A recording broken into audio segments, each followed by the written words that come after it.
할렐루야. 내려온 찬양 하나님 기뻐 받으신 줄 믿습니다. 기도하십시다. 하나님 아버지, 우리의 예배를 기뻐 받으시고 우리에게 은혜를 더하여 주옵소서. 성령 하나님 임재하시고 성령 하나님이시여 역사하여 주시옵소서. 예수님의 이름으로 기도하옵나이다. 아멘.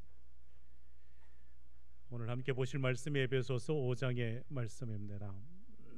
오늘 말씀의 제목이 주의 뜻이 무엇인가, 이 제목으로 하나님의 말씀을 나눕니다. 이 시간 진리의 성령님께서 우리의 심령마다 말씀의 은혜로 함께 하실 줄 믿습니다. 여러분, 에베소서의 말씀입니다. 에베소에 있는 교회와 성도들을 위해서 바울이 서신을 보내지요. 바울 서신이라 하지만 사실 이 서신은 주님께서 바울의 손길을 통하여 교회에 전한 서신입니다. 에베소서의 말씀이 바울의 옥중서신의 말씀에 네 권의 말씀 속에 있습니다. 여러분 잘 아시죠? 에베소서, 빌립보서, 골로새서, 빌레몬서의 말씀입니다. 모두가 다 교회를 향한 말씀들이지요. 당시 에베소 교회를 포함하여 아시아 여러 교회들이 이방인과 유대인들이 함께 섞여 있었기 때문에 교회는 늘 분열의 위험이 있다는 것을 바울은 잘 알고 있었습니다. 그래야기에 바울은 그리스도 안에서 이방인과 유대인이 하나가 되고 주님의 교회를 잘 섬겨가도록 이 서신을 기록하여 전한 것입니다. 여러분, 에베소서의 말씀이 6장의 말씀입니다. 전반부, 후반부 1장, 2장, 3장의 말씀과 또 4장, 5장, 6장 후반부의 말씀으로 좀 나눌 수 있습니다. 전반부 1장, 2장, 3장의 말씀은 그리스도 안에 있는 교회가 무엇인가, 교회론에 관하여 말씀하지요. 우리가 보지는 않았지만 에베소서 1장 마지막 절 말씀이 이렇게 기록하고 있습니다. 교회는 그의 몸이니 만물 안에서 만물을 충만하게 하시는 이의 충만함이니라 말씀합니다. 또 에베소서 2장 마지막에 이렇게 말씀하시죠. 그의 안에서 건물마다 서로 연결하여 주 안에서 성전이 되어가고 너희도 성령 안에서 하나님이 거하실 초소가 되기 위하여 그리스도 예수 안에서 함께 지어져 가느니라. 에베소서 3장의 말씀도 마지막 절 말씀이 이렇게 되어 있습니다. 교회 안에서와 그리스도 예수 안에서 영광이 대대로 영원 무궁하기를 원하노라. 아멘. 이 에베소서의 말씀이 전반부에 무엇에 관하여 기록하고 있는지 여러분 아시겠죠? 그리스도 안에 있는 교회론에 관한 말씀입니다. 그리고 4장, 5장, 6장에 관한 말씀은 교회 안에 있는 성도에 관한 말씀이죠. 성도의 생활.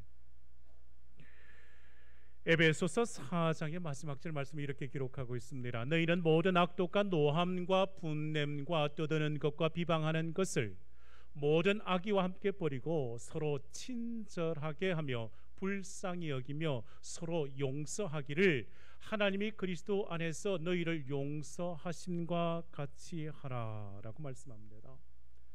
그리스도인의 신앙생활, 곧 교회 안에 거하는 성도의 그 신앙의 삶을 말하지요. 교회 안에서는 어떻게, 가정에서는 어떻게, 또 일터에서는 어떻게, 또 세상에서는 어떻게 신앙생활을 해야 하는지를 말씀하지요. 오늘 우리에게 주신 말씀은 에베소서 5장의 말씀입니다. 에베소서 5장 15절에서 21절 말씀입니다. 오늘 본문의 말씀이 교회에 속한 성도들을 향하여 전하는 권면의 말씀인데요, 바울은 그리스도인의 삶에 대하여 권면하고 있습니다. 특별히 세 가지에 대하여 중점적으로 권면하는 말씀입니다. 사랑하는 성도 여러분, 오늘 말씀을 들을 때 이것 먼저 생각하시고 오늘 말씀 들으시면 좋겠습니다. 바울은 성도를 향하여 지혜가 있는 자라 했습니다. 지혜가 있는 자, 곧 성도들을 말하지요. 여러분 잘 아시듯이 여호와를 경외하는 것이 지혜와 지식의 근본이라 하지 않습니까? 또 성령 하나님께서 우리와 함께 하심으로 성도는 항상 성령의 인도하심을 따라서 살아갑니다. 그래서 오늘 본문 말씀 그 시작에 이렇게 말씀이 시작되었습니다. 오늘 15절 그런즉 너희가 어떻게 행할지를 자세히 주의하여 지혜 없는 자 같이 하지 말고 오직 지혜 있는 자 같이 하여. 바울은 에베소 교회 성도들에게 지혜 있는 자로서 너희 믿는 자가 세상을 어떻게 살아가야 하는가 자세히 주의하여 살피라고 말합니다. 성도가 가장 먼저 살펴서 깨달아야 할 그 첫 번째가 이것입니다. 바울의 권면이죠. 세월을 아끼라입니다. 오늘 본문 16절 말씀 보실까요? 16절 말씀이 이렇게 기록하지 않습니까? 세월을 아끼라 때가 악하니라. 여러분, 아끼다는 이 단어는 우리 성경 관수에서 나와 있듯이 기회를 사라는 뜻입니다. 오늘 성경 말씀 성경책에 보시면 여기 아끼다라는 이 성경 말씀에 관주가 붙어져 있습니다. 숫자 하나가 기록되어져 있고 여러분 성경 아래쪽에 보시면 이것이 무엇을 의미하는지 또 말씀하고 있죠. 기회를 사라라는 뜻입니다. 성령 안에서 기회의 순간을 놓치지 말라는 말씀입니다. 달리 말하면 시간 관리를 잘 하라는 말씀입니다. 왜 시간을 잘 관리해야 합니까? 그것은 때가 악하기 때문에 더욱 그렇습니다. 그 날들이 악하기 때문이요. 지금도 악한 세상이지만 주님 오시기 전까지 세상은 점점 더 악해져만 갈 가능성이 많기 때문입니다. 그러하기에 세월을 아끼지 않을 때 악한 세상은 우리로 하여금 더 죄악에 물들게 할 것이고 믿음의 길, 신앙의 이 자리를 버리게 할 것이며 방탕한 인생을 살게 할 것이기 때문에요. 그러기에 성도는 세월 시간을 허비하지 아니하고 마지막 때를 준비하며 살아가야 합니다. 바울의 첫 번째 권면 세월을 아끼라입니다. 두 번째 바울의 권면이요 성도들에게 전하는 두 번째 권면은 이것입니다. 주의 뜻이 무엇인가 이해하라는 것입니다. 오늘 본문 17절에 이렇게 말씀하시오. 그러므로 어리석은 자가 되지 말고 오직 주의 뜻이 무엇인가 이해하라. 여러분, 주의 뜻이 무엇인가라는 이 질문은 항상 나 자신에게 자주 해야 합니다. 이 질문을 하며 살아가셔야 합니다. 주의 뜻이 무엇인가? 여러분, 신앙서적 중에 1890년에 발간된 이후 여전히 지금도 베스트셀러인 신앙서적이 있습니다. 이 책입니다. 예수라면 어떻게 할 것인가? 찰스 셀돈이 지은 예수라면 어떻게 할 것인가 라는 이 제목의 책입니다. 이 책은 한 교회의 모든 성도들이 1년간 어떤 일이든지 결정하기 전에 예수라면, 예수님이라면 어떻게 하셨을까? 이 질문을 하고 이 질문의 답을 찾아 실천하는 신앙 운동에 관한 책입니다. 신앙 회복 운동에 참여한 성도 한 사람 한 사람이 변화되어지고 교회가 변화되어지고 교회가 자리한 그 도시가 변화되어지는 신앙 운동에 관한 이야기입니다. 우리는 알아야 합니다. 내가 어떤 일을 참으로 중요하게 여기며 계획하고 진행한다 할지라도 그것이 주님의 뜻이 아니라면 그 모든 일, 수고 아무 가치 없습니다. 그러나 사람이 보기에 아무런 가치가 없어 보여도 그것이 주님의 뜻이라면 그 일의 중요도, 그 결과는 사람이 상상하는 그 이상일 것입니다. 우리는 이 세상을 살아가는 동안 주어진 시간과 환경 속에서 인간의 생각으로 계획한 일들을 이루려고 합니다. 그래서 이런 새벽부터 늦은 밤까지 사람들은 참으로 많은 시간과 물질을 투자하지 않습니까? 저마다 수고를 마다하지 않습니다. 그렇게 살아가는 사람들이 자신의 인생 그 마지막 날이 임박하였다는 말을 듣게 될 때 자신의 그 지난 날을 돌아보며 항상 후회스러운 일들만 남았다고 말하지 않습니까? 헛된 일들에 매달려 시간과 물질을 허비하였음을 뒤늦게 깨닫습니다. 왜 사람들은 이렇게 그 마지막에 후회할까요?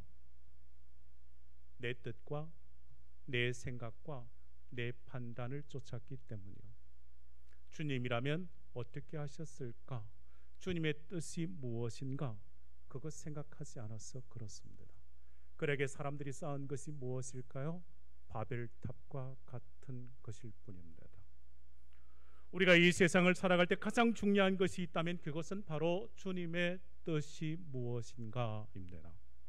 가장 중요한 것이 주님의 뜻이라면 여러분 기억해야 합니다. 항상 이 질문에 답하시며 사시는가요? 주님의 뜻이 무엇인가? 주님의 뜻은 우리에게 있어서 매우 중요하거나 굉장히 중요한 것 아니라 가장 중요한 거예요. 가장.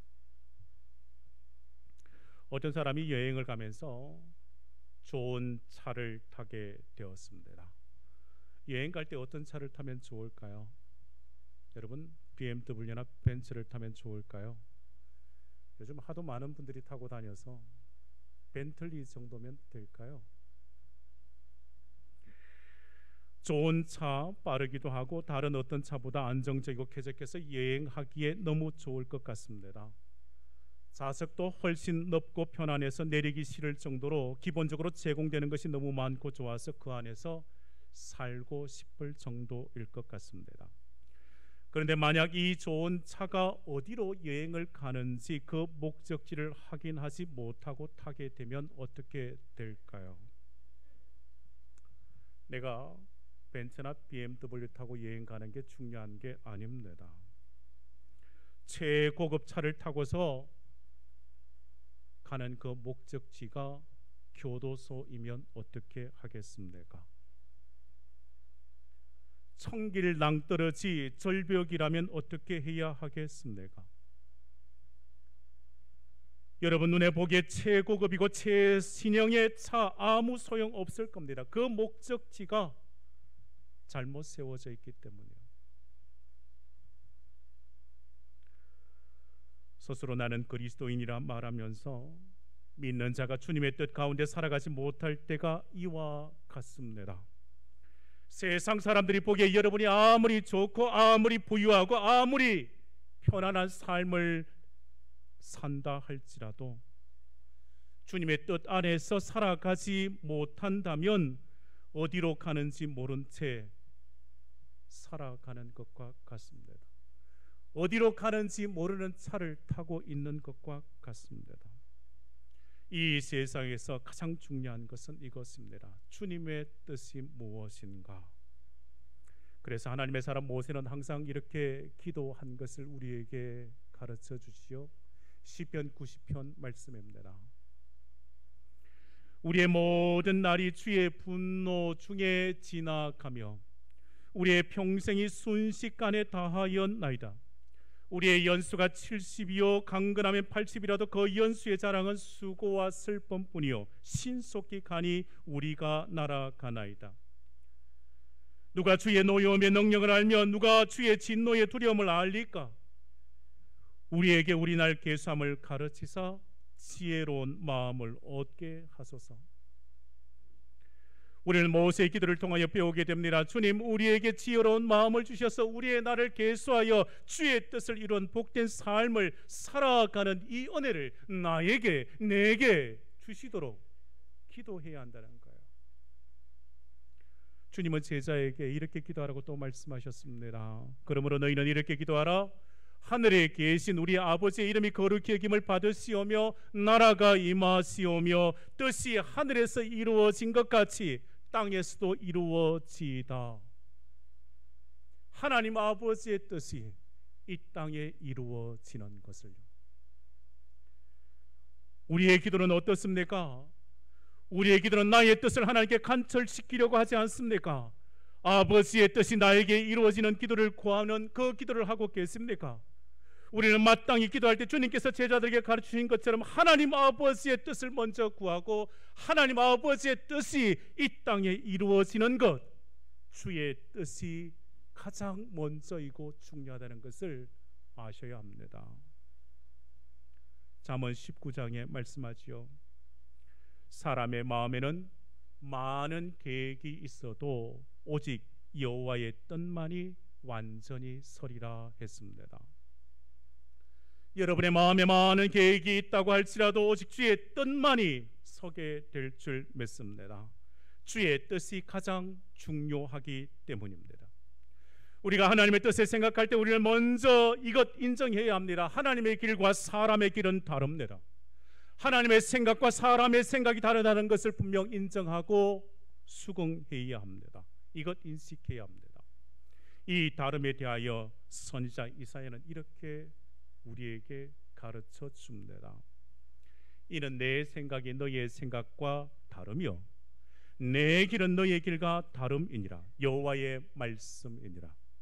이는 하늘이 땅보다 높음 같이 내 길은 너희의 길보다 높으며 내 생각은 너희의 생각보다 높음이니라. 자신의 인간적인 생각과 고정관념을 버리지 않는 사람은 주님의 뜻을 이해하지 못합니다. 자신의 길과 생각을 고집하는 사람은 하나님의 그 역사하심을 경험하지 못합니다. 주님의 은혜를 누리지 못합니다.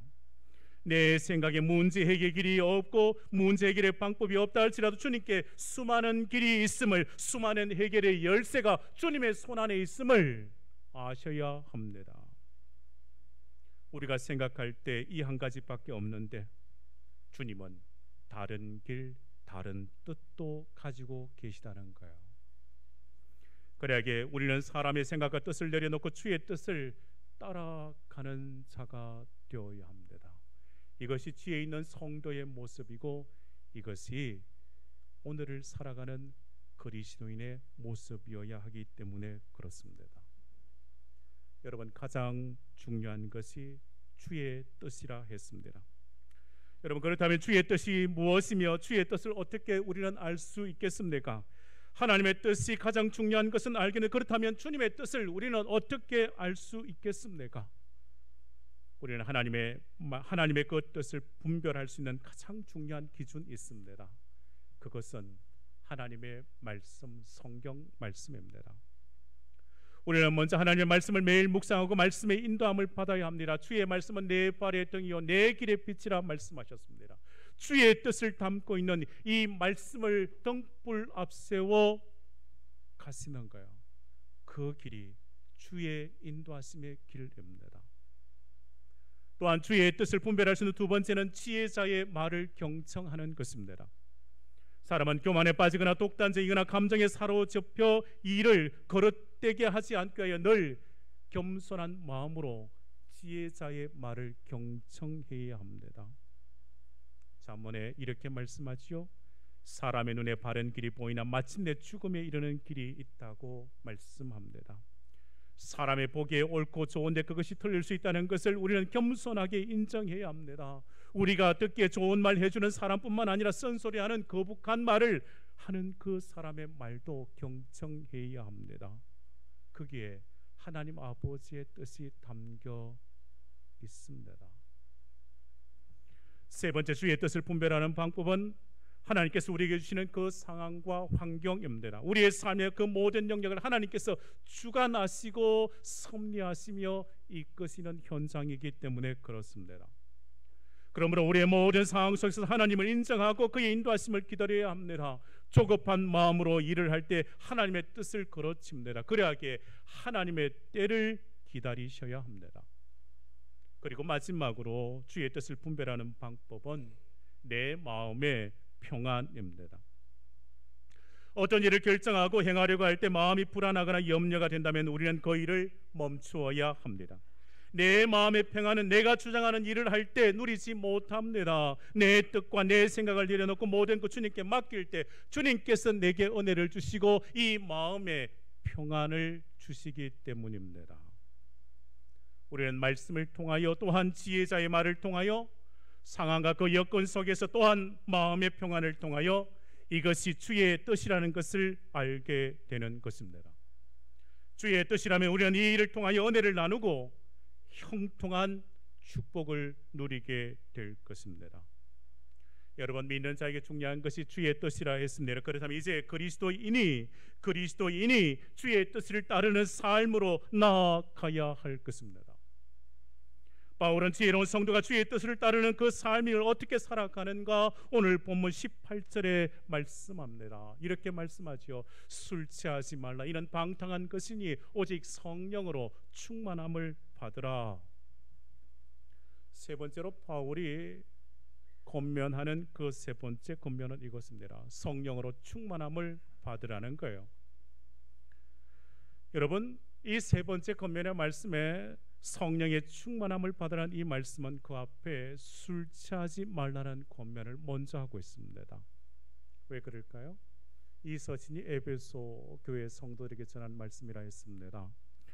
에베소 지역은 무역의 중심지로서 도시의 본창이 있었고 사람들이 점점 더 쾌락에 빠져들고 방탕에 이르렀던 것으로 보입니다. 술에 취하면 술 기운 때문에 평소에 하지 못하던 행동들을 서스럼 없이 하는 사람들이 많습니다. 술의 힘을 빌려 행하려고 하는 거죠. 악한 일을 주저함 없이. 그래서 바울은 이렇게 권면하는 거예요. 오늘 본문 18절 말씀에 술 취하지 말라. 이는 방탕한 것이니 오직 성령으로 충만함을 받으라. 성령으로 충만함을 받고 사는 사람, 성령으로 충만함을 받는 성도의 삶은 방탕한 삶을 살지 않습니다. 여러분 18절 말씀 다시금 띄워주시려면 내가 18절 말씀 잘 보셔야 합니다. 오직 성령으로 충만함을 받으라 말씀하십니다. 명령의 말씀이지 않습니까? 성령의 충만함을 받으라. 이 말씀을 오늘 나에게 주신 말씀으로 받으셔야 합니다. 또한 이 말씀은 늘 성령의 충만이어야 한다는 거예요. 신학자들은 오직 성령으로 충만함을 받으라는 이 말씀을 이렇게 해석하기도 합니다. 이 말씀은 명령입니다.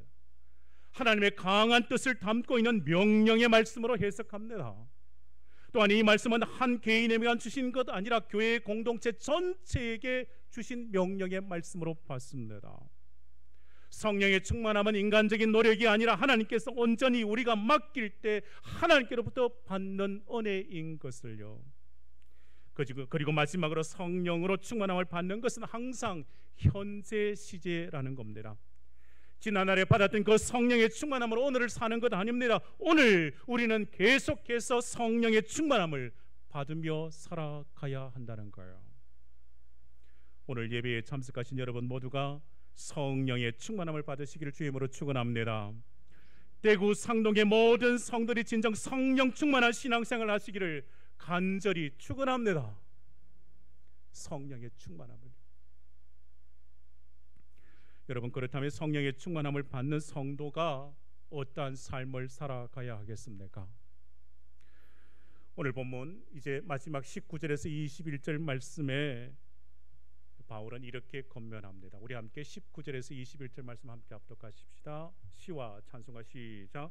시와 찬송과 신령한 노래들로 서로 화답하며 너희의 마음으로 주께 노래하며 찬송하며 범사의 우리 주 예수 그리스도의 이름으로 항상 아버지 하나님께 감사하며 그리스도를 경외함으로 피차 복종하라. 아멘. 성령에 충만한 성도들은 어떠한 삶을 살아가는가? 그 첫 번째 시와 찬송과 신령한 노래들로 서로 화답합니다. 한쪽만 아니라 서로 주고받는 모습입니다. 성령 안에서 서로 교제하는 모습입니다. 성령 안에서 화답하며 교제하는 모습이 교회 안에 회복되어야 한다고요.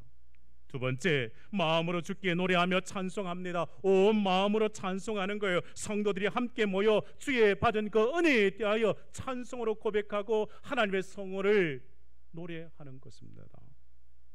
세 번째, 범사의 우리 주 예수 그리스도의 이름으로 항상 하나님 아버지께 감사하는 삶을 사는 겁니다.